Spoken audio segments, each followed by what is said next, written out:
Welcome to 5-Star Weekly. A new transfer has been announced. Can he solve our problems? We're getting all that and more coming up.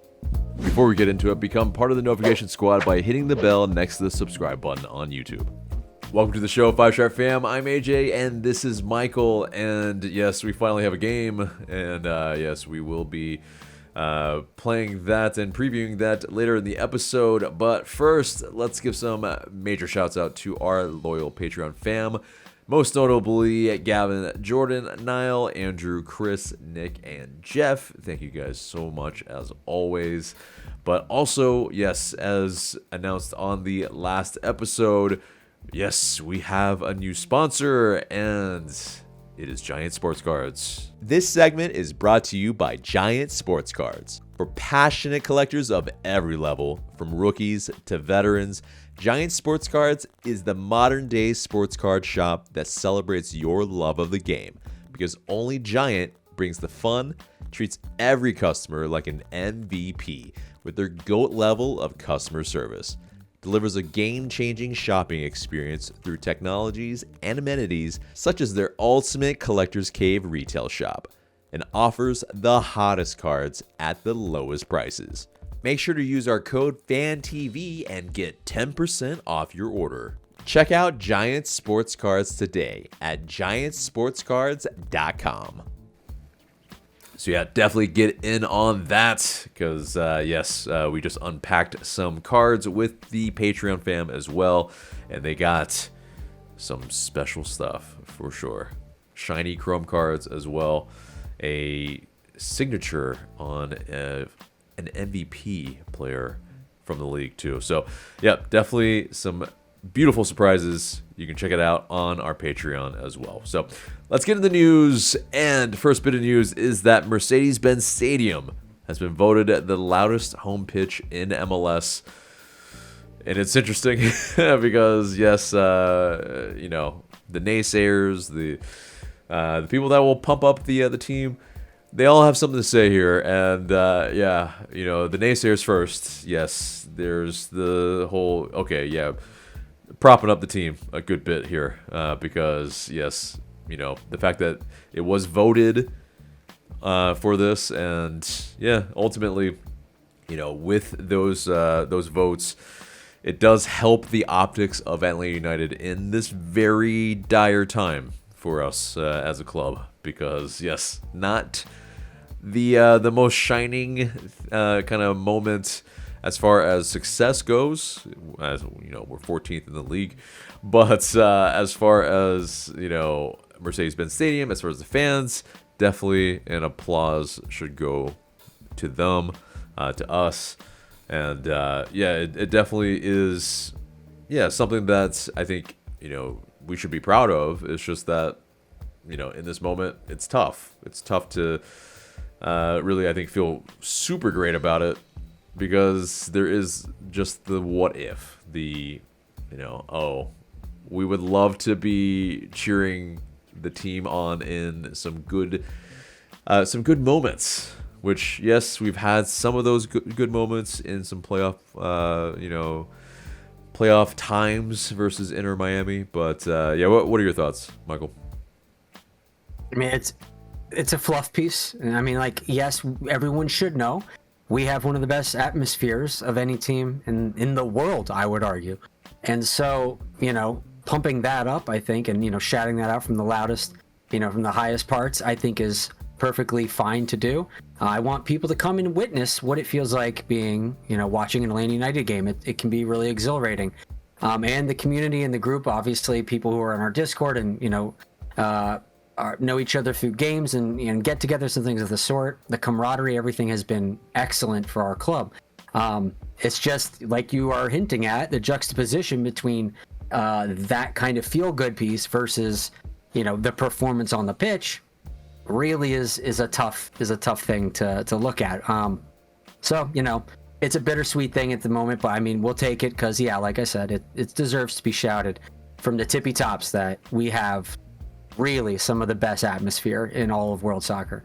Yeah, indeed. And yeah, it's that meme where it's like, you know, why are you guys I'm butchering this meme, but it's like, why are you guys yelling at me? I'm right.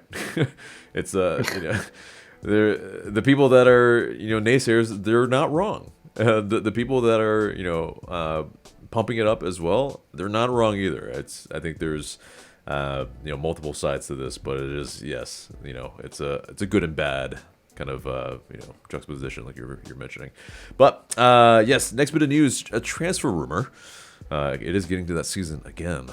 And especially for Atlanta United, because window time. Yep, indeed. But not quite, but this is when the rumors start. And according to Pipe Sierra on X, or Twitter, formerly Twitter anyway, Atlético Nacional have resumed talks with Atlanta United to sign, or try to sign, Edwin Mosquera. 6 months ago, they wanted him, but the MLS team refused to negotiate, according to Sierra. And they hope this time the situation will be different. The winger is open to the move. He has obviously almost, I guess, on social media in a way, twerked for Millonarios. So it is, as far as I'm concerned, I think we can find better players. And yes, he is kind of useful off the bench sometimes. But yeah, it's very telling that we don't have a left winger and he's just not even starting. And it's just like, yeah, not favored by Ronnie Dyla. And as far as his usefulness, I think if he can fetch us anything, great, move him on. But what do you think? Yeah, I completely agree. I mean, like you said, we can find a better player in a U22 also. That is more than just sometimes beneficial from coming off the bench. Like, I think we can do a lot better. A pace merchant is a dime a dozen. We can find fast guys if we needed to. I think we need more than that. I think we need a little bit more than just someone who's quick running down the side. So, I think we should keep our eyes open and things like that for a more serious, a more influential impact player that can have more minutes and play more regularly for us on the left-hand side. The left-hand side's been a weak point for us for quite a few years, so I'd really like to start seeing that place become a real danger spot with the, synergy with whatever the new winger might be, with Pedro Amador too. I think the left side can become really dangerous. Indeed, yeah, and I think that synergy will have to be very important. It may come from a U22 spot. It may come from another area, but yeah, to clear not only an international spot but a U22 spot, I think there's definitely some value that we could bring in. But as well, yeah, like you're mentioning, working with Amador, Amador, more of that kind of touchline type of wingback or fullback. I think someone that can cut in with regularity, and also be just more useful in low blocks, which this is what we're trying to be, that team that plays with possession, that will have to face teams that sit back a lot more. You just won't have a whole lot of use for someone like Edwin Mosquera. That, yeah, it's one type of facet of a game that he usually pretty much is useful for, which is chasing a game or essentially providing energy off a bench. It's just like, and I don't want to be in that spot to be like, well, we need Edwin because we're always chasing games. I just don't want to be chasing games. Right. We'd rather be that team that's dominating proceedings, and then you're trying to break down a low block because you're just dominating so much. And yeah, it's obviously not the case. But anyway, next bit of news is the announcement of a new Atlanta United defender, Enea Mihaj.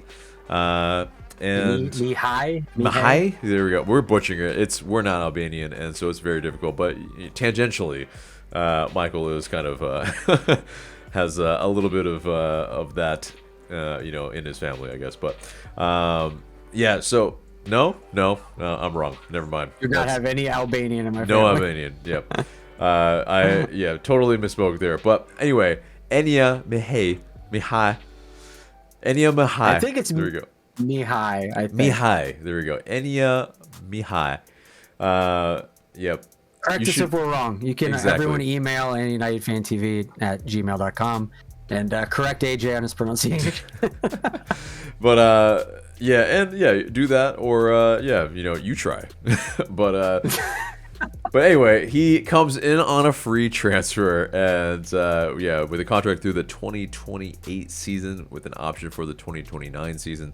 So yeah, it will be quite a few years for Mihaj.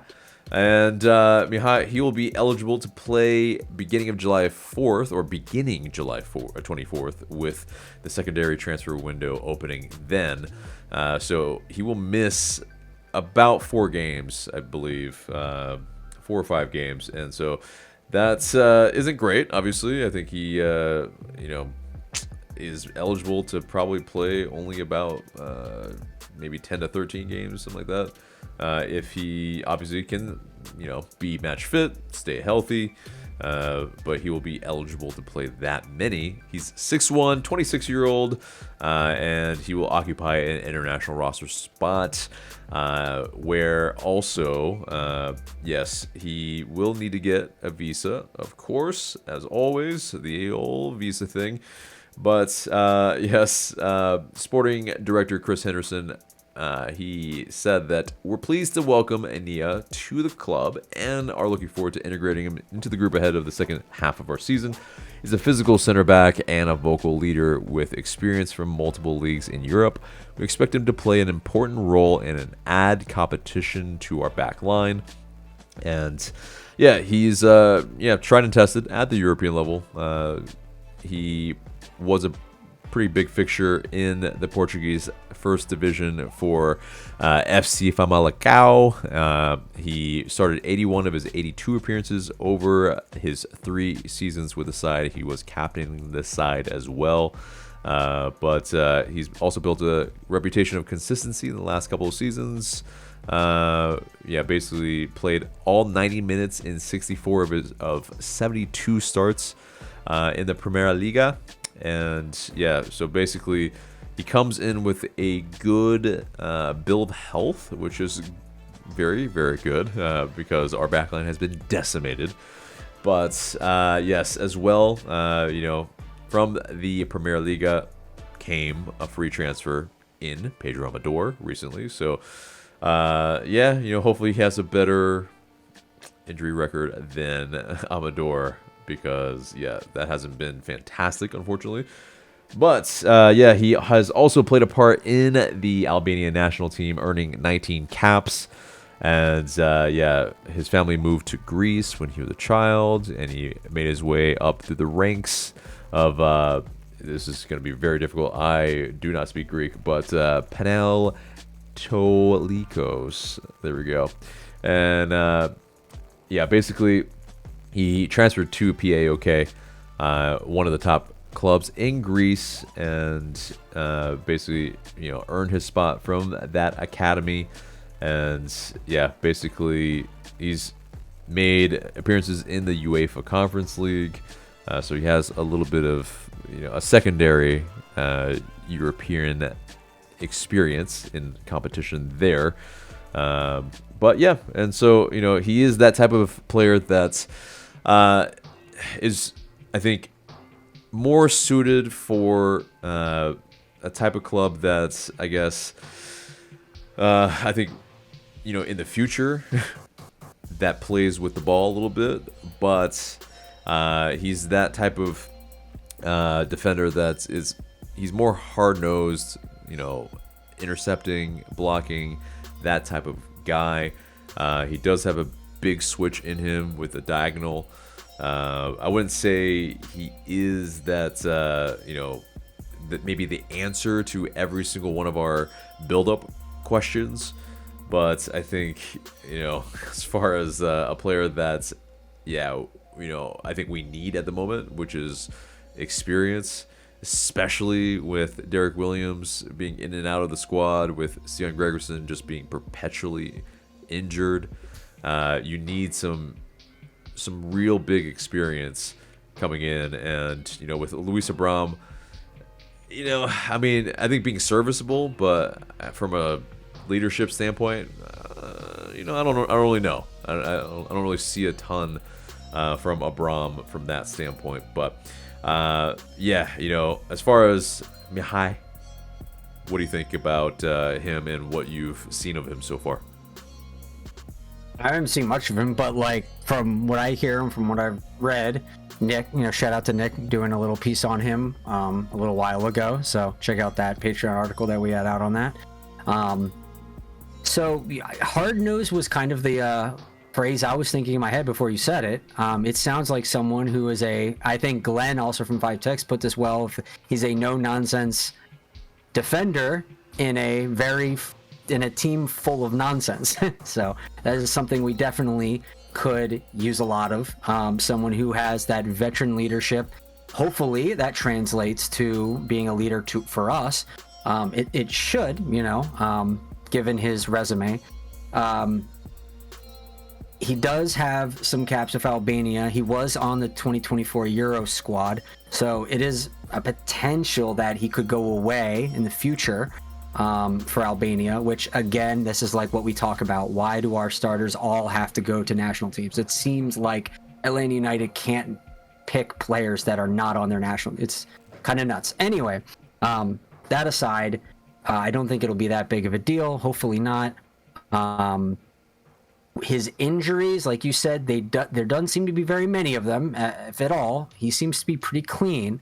The fact that he has so many minutes, he's such a stalwart, he's incredibly reliable and consistent with his squads, that bodes very well for us. Like you hinted at, we have struggled with that consistency, and this seems to be the salve that can cure that, or at least partly. That would be really, really good. That'd go a long way towards getting us into a better position in the back line like that. Now, I have like my like we can't have nice things alarm is blaring in my head with Atlanta United saying like, well, maybe he will still get injured and that'll just be always how it is with us. If that's the case, I'm starting to think like the way that the team, the coach, the staff, and everyone prepares this squad, these Atlanta United teams, for whatever reason, prepares them in such a way that makes them more injury prone than normal. If they can make this guy, who's built like a 1995 Volvo apparently, that never breaks down or has issues, break down, then I'm going to be just so dang worried. But, some people have also told me, I think that he had, was it him that he had like he had an ACL tear like 3 years ago or something like that, but he's since recovered and rebounded it and has been fine ever since that.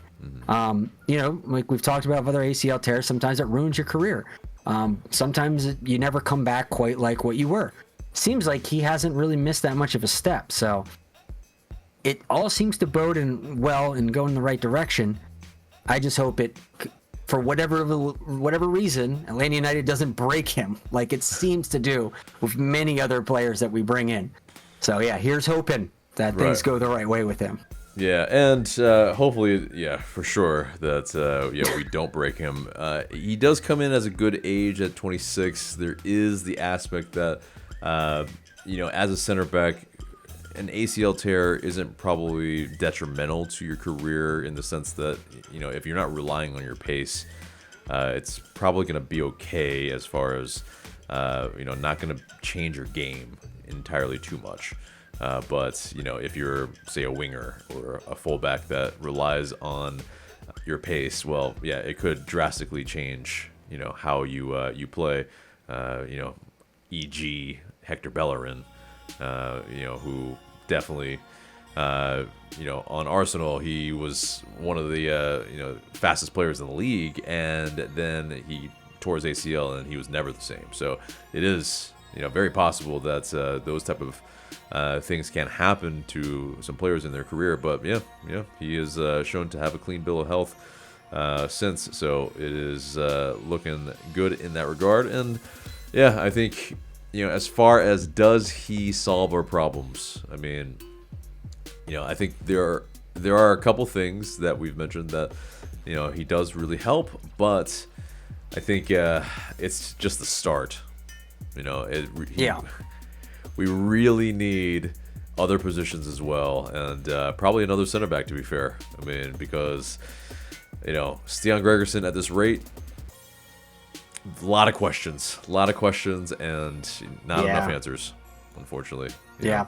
And I posted this on your post earlier today. I think it was earlier today, about him in particular, that we need to. I was preaching caution about him. You know, the expectations need to be dialed down a little bit, in my estimation, for him coming into this, because this is a team he's coming into that's pretty much at like an all-time low. They are completely disorganized, and what that can result in when you just have like one new player come in, like you're telling everyone, he may not be the panacea, the fix-all right now and right here. He very well may just get exposed, like a lot of other defenders that we've had get exposed. Like it might just continue to happen to him, because when we have these other systemic issues, like our midfield not doing what it needs to do in order to stop these, you know, these gaps that are created, that you saw Columbus like tear right through, you know, that those line breaking gap of passes, operation they were in. Yeah, exactly. That gap that they were afforded, that they could work in between our center backs and the midfield, they just completely exposed us that way. Any center back is gonna kind of be left out to dry. Even if you're like, you know, the best center back in the world, it's going to be a huge challenge for you. So until we kind of fix, and like you said, put some of those other pieces into place, he might not have the most warm of welcomes from MLS. But I caution people to, you know, throw the baby out with the bathwater. I don't think that, I think we should withhold our final judgment on him until we see him with a more complete complement of players that Henderson and the rest of the front office is trying to put together. Mm-hmm. Yeah, indeed. Because, yeah, who's next to him matters. Who's in front of him also matters. And, yeah, you know, you look better as a collective when you are able to play multiple matches after multiple matches. Because, yeah, the very fact is that the back line has been makeshift for quite a while, pretty much the entire season. And, you know, anybody that's in there, yeah, has been exposed. And, yeah, it really does cause, I think, that bit of a bad taste in, you know, fans' mouths. And I'm sure their own mouths, because they don't want to be playing this way. But, you know, it is what it is at the moment. But, yeah, next bit of news, Toronto FC, they have utilized both of their contract buyouts for the money that's left over from both Lorenzo Insigne and Bernardeschi. And, yeah, they have opened up 2 DP spots. Why is it relevant to LA United? Well, yeah, we have some underperforming DP players. And, yeah, you know, it does show that, well, Toronto, they've had Insigne and Bernardeschi for multiple seasons, and clearly hasn't worked out. So, you know, they are cutting bait. They are, you know, pretty much starting their team over. For us, yeah, it's a half a season of this in terms of with these DP players. Obviously, the most notably that I'm talking about, you know, is Miggy and ELL. But with Moranchuk, you know, it's almost an entire season. And yeah, we have pretty much 3 DPs that are not performing. So the question for you, Mike, is do we do one of our buyouts for one of our DP players or any of our other players? I think it's probably too early and too much to do it for Miggy or ELL. But I think if you're gonna do it, if it's a DP you're gonna do it for, it would be Moranchuk. But that's because you've identified that you are changing the system that he was initially kind of brought in for, and you're gonna trying to do something different now. Maybe he's surplus to requirements in that, like, you have Miguel Almiron and kind of like can play that spot too. I don't know what they're going to think about when it comes to that. I am inclined to believe that they're just going to try and make it work with the 3 and not use a buyout on them, perhaps on someone else. But yeah, I guess if they had to use one on a DP, it would be Moranchuk. I would wager. Yeah. Yeah, I mean, it would be, I think, the consensus probably for fans, probably, as far as too early. Obviously, you know, you saw Olivier Giroud as well with LAFC mutually terminate contract as well. So, it has been done across the league, with some teams, especially, we're underperforming. And if we need some space and maybe we find a better player, I don't think we should be gun shy about it. I think we should be probably pretty ruthless. And, I think maybe a Steven Gregerson, per se, might also see something like that if he can't really, kind of get it together. So, we'll see. But I think it's very interesting that, clubs are utilizing that across the league, especially on Giroud, who, he was never that type of player that will score a bunch of goals for you. So it's I get it maybe from LAFC's end that maybe they want to bring in, a goal scoring striker instead of a, bring everybody else into the game type of striker. But for us, it's we need so many things that it's hard to pinpoint what you would really do if you terminated a contract and how much of an impact it really would make. So, it's got to be someone that if you target, maybe just a big creator, someone that can, do better than Moranchuk, then, I would say do it. But anyway, next bit of news. Yes, Jonathan Ransom and Didi Sibrium for the LA United 2 squad have made the MLS Next Pro All-Stars. So congrats to those two.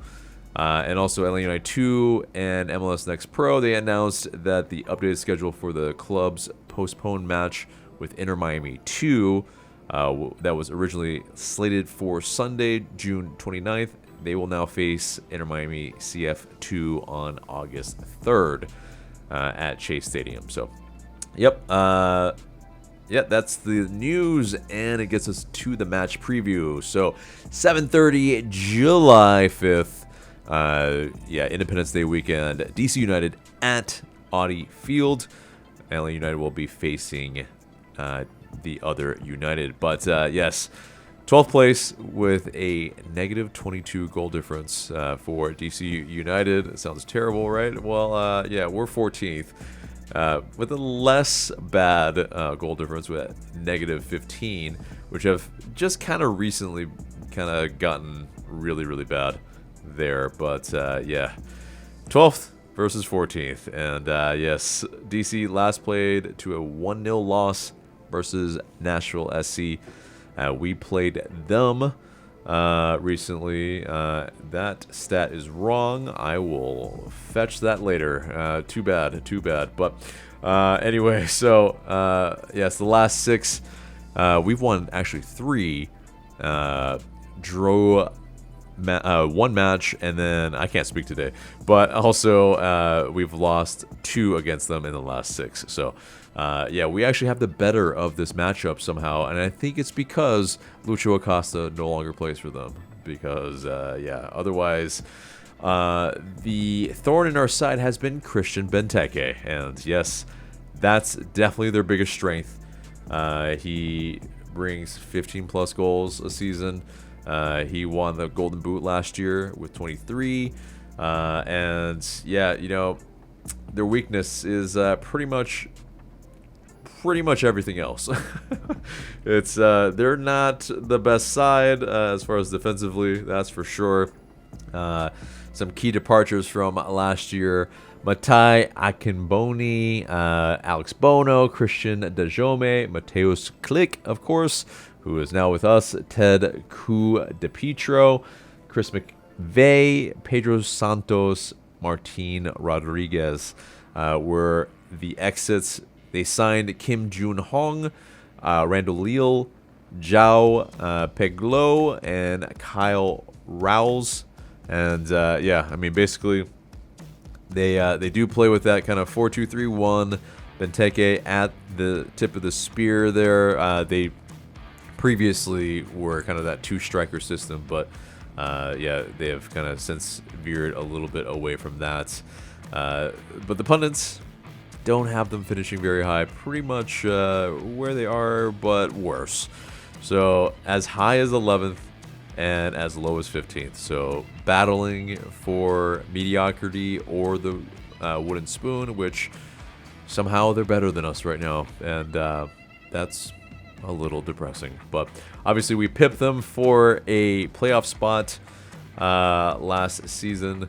In a sense, they I think they didn't even qualify on the last day. I think that's they pretty much, they were that bad. They were that bad that they couldn't even kind of get a place in the playoffs in that sense. But they are a team that aerially very, very good. Obviously with Benteke leading the pack there. They are decent at a little bit of the press, but as far as everything else, they don't possess the ball very well. They don't defend really from any standpoint, whether it's through balls, long shots, counterattacks. I mean, they basically also don't finish the scoring chances. You would think that this is a game rife for Atlanta United to really dominate proceedings. But we have our own problems, which also includes defending, also includes scoring. We're pretty much a mirror side to them, except we don't have... it's the thing. Benteke has 6 goals. Emmanuel Latilet has 5 goals. And, it's a battle of strikers that should be better. And, they aren't putting the ball in the back of the net with regularity. Benteke's been injured, hasn't he, for a little while? He just recently came back. Yeah. And so, there is that as well. But, some match facts for this game. DC United have been losing at both halftime and full-time in their last 3 matches in MLS. Atlanta United have been losing at both halftime and full-time in their last 3 matches. So something's got to give. It's going to be a draw or someone's going to be leading here. Atlanta United have also conceded at least 2 goals in their last 5 matches. There will be goals in this match. That's for damn sure. But also, these are very damning stats. Kind of depressing. In their last 100 competitions, Atlanta United have 29 wins. That's according to Mike Conti. And also according to Conti, in their last 50 road competitions, Atlanta United has 8 wins. That is a very, very terrible stat. Obviously there are some draws in there as well, but woo! Are we the worst road team in the league? I don't know if we are, but we're damn close. And if we are, that wouldn't surprise me. But somehow these odds, according to Bet365, have us at an away win percentage of 39.2% and a home win at 38%. And a draw, a draw at 28.6%. So you should bet. If anything, if you're a betting man, I'm not, but man, whew. But anyway, so yes, Atlanta United with some unavailable players. It's a big one, unfortunately. There's a lot. Josh Cohen likely still out. Stian Gregerson, of course, still out with his quadriceps. Cohen out with his adductor. Tristan Muyamba with a knee injury. Togashi, he is out probably 2 to 3 more weeks. Derek Williams, of course, as well, out probably, I think, maybe 3 more weeks. And Johnny Fortune out for the season, of course. So, very, very sad altogether. And Bartosz Schlich is out for yellow card accumulation, right? Indeed. Bartosz Schlich also is out. And so, our midfield, who's going to be in it? That's the grand question. And yes, let's get into our predicted starting 11 because that's the perfect time for all that. But so let's get between the sticks. Obviously, Brad Guzan. In your back line, who are you having? Are you doing a 3-man back line or are you sticking with a 4? 3-man back line? Okay. Who do you have as your 3? Abram. It hurts to say, but because like all of these guys are not tall enough to handle Benteke. Last time we put like Noah Cobb up, I believe Benteke scored a hat trick. Yes. He got bullied. He got straight flat track bullied, Yeah. and it was, yeah, you know, you can't do anything about it. I mean, basically, yeah, you have to have your biggest bodies in there to at least challenge, and so yeah, it's got to be Morales in there. It's got to be Edwards, and you know, later on maybe, hopefully, you bring on some other players to spell if you need to. But yeah, Yeah, so like Morales and Edwards, because I think Noah is probably like, oh god, not again. Yeah, right. So. Not this match. Other matches, yes. When we need a little bit more ball playing, yes. But yeah, on to wingbacks then. Who do you got? You know, everyone's been wanting to see Saba on like a right wing back or something like that, but I feel like they're, you know, Ronnie likes to go with and maintain some type of consistency, so probably see Brooks Lennon again on the right, and of course Pedro on the left. Mm-hmm. I think it's this. I think since DC United are so bad defensively, I think we will see Saba, and he will be basically that extra attacker for us, and Lennon will basically maybe spell later on. I hope anyway, but you know, I would like to see that. Yeah. I feel like that's the right call, but right. Who knows? Who knows? Because yeah, yes, while Brooks Lennon did score in the last match, it really didn't mean much. And yeah, as far as you know, the match before that, he pretty much allowed 2 goals. So you know, I think it's fine. It's fine if you know, he will understand why. But anyway. Let's get into the midfields, and yes, that's probably the greatest question, because yeah, we are out Muyamba, we are out Schliech, we are out Ajani Fortune, and so yeah, we pretty much, it's by default. Like, it's, yeah, who else do you have, you know? And so it's pretty much Mateusz Klich, it's pretty much Will Riley, it's pretty much That's all. Yeah, that's Alexei it. Marinchuk. You know, Because like, I mean, yeah. Tagashi could even play that role too, but he's out as well. Yeah. So exactly.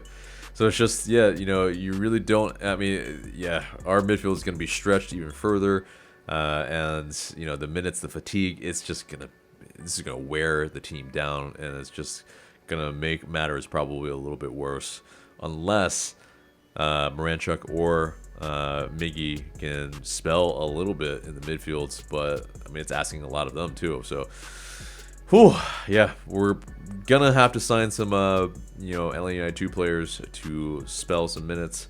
It'll be very interesting who gets brought up. You know, might be Armas, might be somebody else. I don't know, but yeah, be cool. Yeah, but yeah, and then you know, up top, I mean. Would you start TRA or would you go with ELL with Miggy? Who would you go with? I'd start ELL. I think he can score in this game. I think he can absolutely score in this game. I think DC is really struggling defensively, so I think this is a game he can hopefully put one in the net. I think it'll probably be easier than some of the other games, so I'm really hoping he scores in this game. Yeah. Indeed. Yeah, I think it's Miggy. I think it's Latte Lat. We need to really get them going. And so it's, yeah, this is the perfect game to see the back of the net bulge.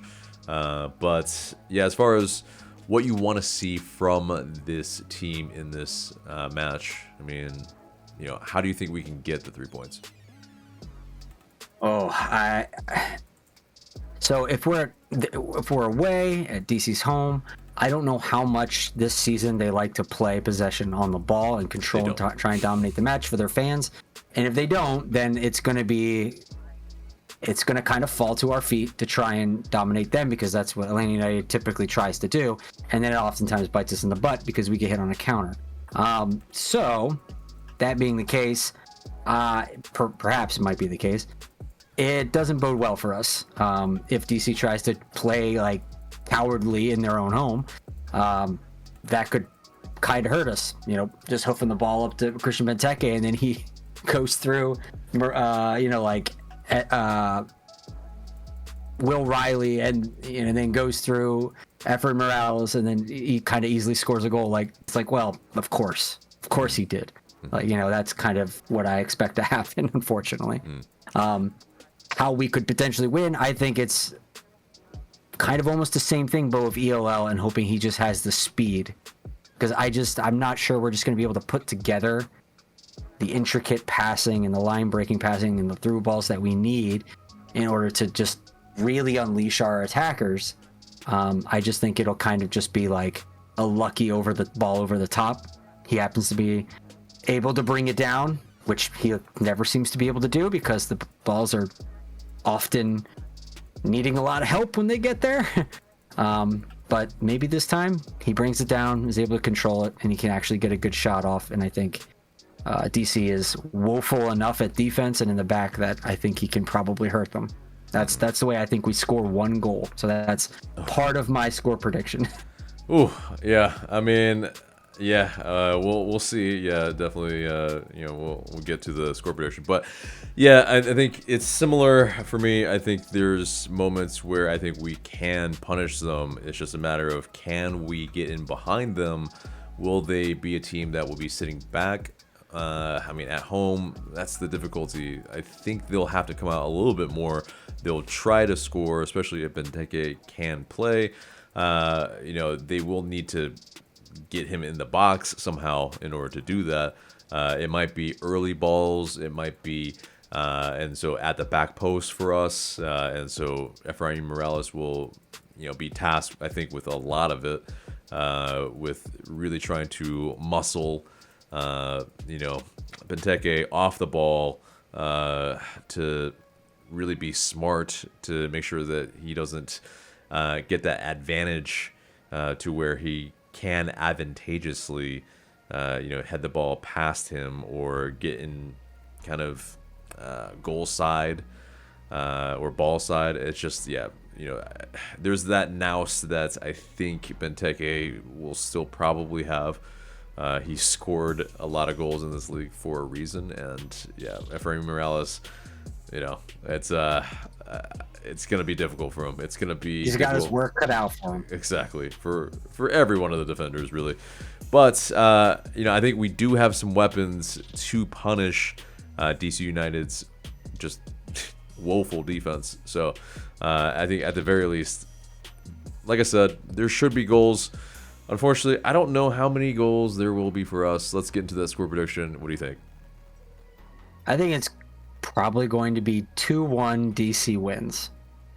I have the exact same. That hurts to say. I know. That hurts to say. I don't like that at all. I'm like, immediately I feel like, ew. But I just...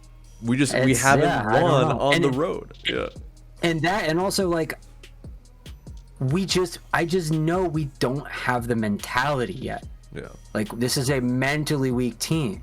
If DC scores like an early goal because they just absorb some pressure, chip it over the top, and then Benteke gets it in like a 1-on-2 or 1-on-1 and just figures it out and scores an early goal, we're just going to be left reeling. And maybe we'll find a consolation goal later on in the game, but it'll probably be us getting kind of punished after that for a while. And it's because this team, their heads go down after they get hit in the face. And we haven't found a way to really consistently recover from that happening. Like, I think we've done it like maybe a couple times this season, but it doesn't happen very often. It seems to be more the case that that's our modus operandi than it isn't. So it's really nerving to me to think that we'll just let some stupid soft goal in that we really could have prevented if we were just, a little bit more switched on towards the early/middle of the game. And then all of a sudden we're in that familiar position again where we're just chasing, trying to figure out something, and maybe we'll get a draw, but I don't know. I don't know if we have it in us. Yep. And like I said, I have the exact same scoreline. So unfortunately, it's so hard to bet right now on Atlanta United. Not that I'm betting, but it's just, it's like predicting any sort of win on the road. Like, how can we? Like, it's just, almost kind of a fool's errand a little bit, but hopefully. Really, I guess the only kind of like silver lining you could see in I mean, there's two things about this. First is I could say maybe DC United just isn't up for it that night. They just dropped the ball. Like they just can't figure it out, can't find the back of the net, and we can take advantage of that. Maybe eke out a 1-0 like that. That's a very possibility because they're not a very good team right now. So there's a possibility they're just not up for it that night. Maybe that happens. The other thing is that, and this is something that we've talked about in the other parts of the season, is that Atlanta United has kind of been like Dr. Atlanta. DC's in a rough patch right now. We have helped out teams that have been in rough patches recently this season, where we just kind of, oh, you guys have lost a lot of games. Oh, you guys are struggling. Oh, you're low in the standings. Let me just pass you a nice 3 points for fun. You know, we probably should have gotten a result out of this game, but we'll just give you a nice 3 points. Enjoy, have fun. Dr. Atlanta making house calls. Hopefully that's not the case with this game, but man, it's. I think Glenn has that on his bingo cards almost every week. We help out a team that really doesn't need it, and it's just very frustrating. Right.